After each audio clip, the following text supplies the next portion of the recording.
One of our followers on Twitter, Big Sif, gave us a question asking that he says that fighting game devs are starting to understand how much online means to our game. So how long will it be before our tournaments drop the online edition and just become the tournament? So we all know that we're in this pandemic right now, and it has us to where we can't meet up and actually run tournaments in person and things like that. So online is the standard. So do you ever think it'll become a point where they'll just drop the whole online thing and it'll just be, okay, here is the tournament and this is just the tournament? Like, so it really kind of makes it seem like, do you think this is going to be so long to where it's like online is just going to be such a standard to where they're like, oh, okay, like, look, this is the tournament, no more online edition, it's just, here's the tournament. So, and speaking of that, Frosty Frostings 3 days ago just introduced their tournament. It's an online tournament. They have like a bunch of online open tournaments and stuff like that. So how do you guys feel about that? Starting with you, Devin. Yeah, I saw this question he asked yesterday, and I think I respond. I feel like that it's with this recent year and then 2021, I think it's a possibility that it could happen. If it did, I do think it will take like some trial by fire to get something like that to like be efficient enough to run. That's the only way it's going to happen. I think there's a possibility of it, because I mean that's all we've really been doing recently is online stuff. BC's online, everything is online. But if that were to become the standard, if they did try it, I think it would definitely take some work to get the kinks out. Definitely some trial by fire. And if it became, I don't know if it would become the standard, but like I said, it would just definitely take some like, okay, if this works, what works about it, what doesn't work about it. And I guess fighting game developers, I don't know if they would. I don't know. That it's kind of one of those things where you like, do they really? Of course, right now they have to, because everybody's at the house, so they have to really focus on like making it online better. But it's like, will they really take the time to do something like that? Well, okay, we're just gonna scrap all the other stuff. It's just strictly online. Yeah, if this was to happen, they'd really have to be the driving force behind it. Yeah. That's like, it's something. It's one of those decisions. If it were made, you would have to really be behind it, like full force. You can't just be like, oh yeah, we'll do it. Now, if you do something like this, you got to put that work behind it, because that's the only way I feel like it would really happen. Because it could happen, but like I said, you have to put that work behind it and see what works and what doesn't work. I kind of feel like in order for us to kind of like drop the whole like online edition thing, I think we'd have to like a lot of people would have to kind of face reality and realize that things are different now. That necessary, like, I mean, technically speaking, like things are different now, because we're not like Devin said, we're all in the house. We can't really go meet up like we used to and stuff. We're in a situation where all these events have to be conducted online, and people. I feel like on a subconscious level, people kind of want to make that differentiation, because people want to feel like, oh well, this is just the online edition, because then we can eventually go back to the one that matters, like the offline edition. You know what I mean? Like the one where we're all meeting in person and everything like that. So I feel like it's kind of on a subconscious level. People are making the differentiation, because they're like, this is the online edition. This is our like appetizer for the main course when we go back to everybody meeting in person, and we go back to like the big events that we used to have. Evo, NEC, Texas Showdown, what have you, like all those really big events in person, meeting our friends and stuff. Because nobody wants, I think, like in a way, nobody wants to like feel like this is like kind of what the state of the FGC is now, where it's like we're only doing online events where people are like we're only playing online, because a lot of people don't even like playing online. Like I said, like before, there are people I've asked for like their gamer tags on PlayStation. I'd be like, hey man, like let's play some matches on. This was even before this happened. It's like like people be like what's your gamer tag? What's your PSN? They're like, I don't play online. It's like, oh really? It's like, why don't you play online? So, I don't like it. I don't like playing online.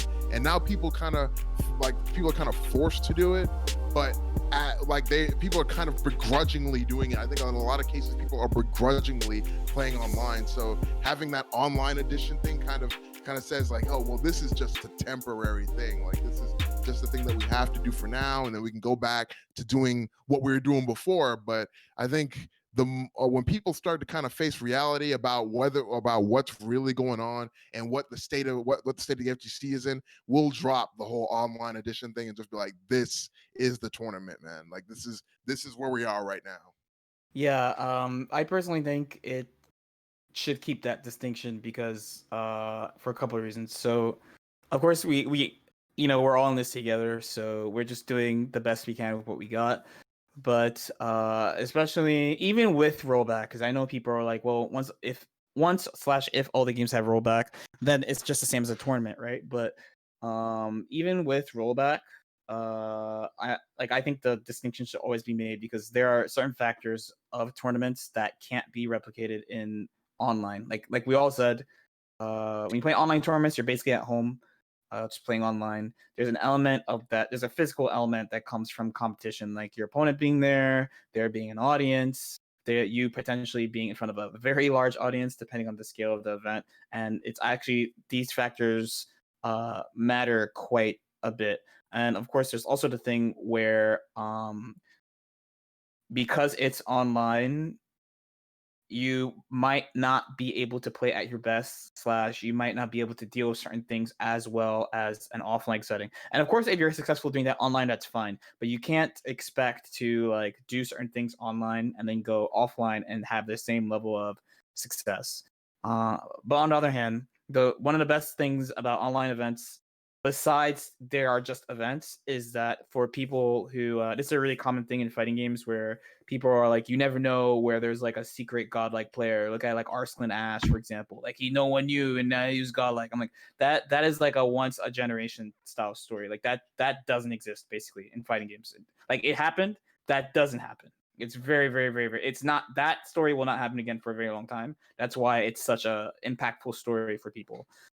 But I do believe there are players who are good players who exist in the world in random places, like in, I don't know, the desert or whatever, or deep in the mountains or whatever. And it gives them a chance to compete and get their name out there, kind of. And then in the future, if they felt like going to like an offline event, they could, Another factor to take into account too is that there are actually offline events being ran right now. They're just being ran super small scale, generally invitationals and things like that. And I feel like that's actually one of the other upsides of the pandemic, is that invitationals are kind of being more of a thing. I felt like the FGC was pretty against invitational tournaments overall for a long time because of the open nature of the brackets and stuff like that. But I think the two together, I always feel like the two together, like traditional open bracket events and invitationals, would make for like a really good variety of events. So just personally, I think like that moniker should not change. And if you're doing well in online events, then that's fine and you should feel good, you're working hard and stuff. But there are aspects of playing in online tournaments that don't exist in offline tournaments, and I think it's a really, really, really important factor of competing. From playing both, by the way, because I was playing online events for Grand Blue, and I just came from participating in a really large online Dragon Ball event. So like, it's not like I'm like totally dodging online events. And I actually, as a side note, I found it very interesting before the Dragon Ball Nationals that one of the reasons that people thought I shouldn't be in it is because I did not play in online tournaments, as if like my skill is different because I didn't play in online events. Even though they should know that game online is a pretty different. Like my issue comes from that game specifically. I don't know. I can't say specifically for like every single game, but that game, Dragon Ball specifically, is built around playing around reactions. So when we introduce delay into the equation, then obviously the game is going to be like quite different. So I think that moniker, even with rollback too. So here's a rollback example. So what is it? Accent Core, Guilty Gear Accent Core has rollback now, but that game has a very small buffer, right? So, and that game has a very small buffer, and it has 0 frame actions. So the rollback can't keep up sometimes with some of the things that you're doing. So even in like best case scenarios, like you will see people kind of teleporting around the usual like oh my god rollback style of thing. Despite the netcode being way better than it used to be and way better than Xrd, it still has this issue. So even for a game that has rollback, there could be potential issues, I would say.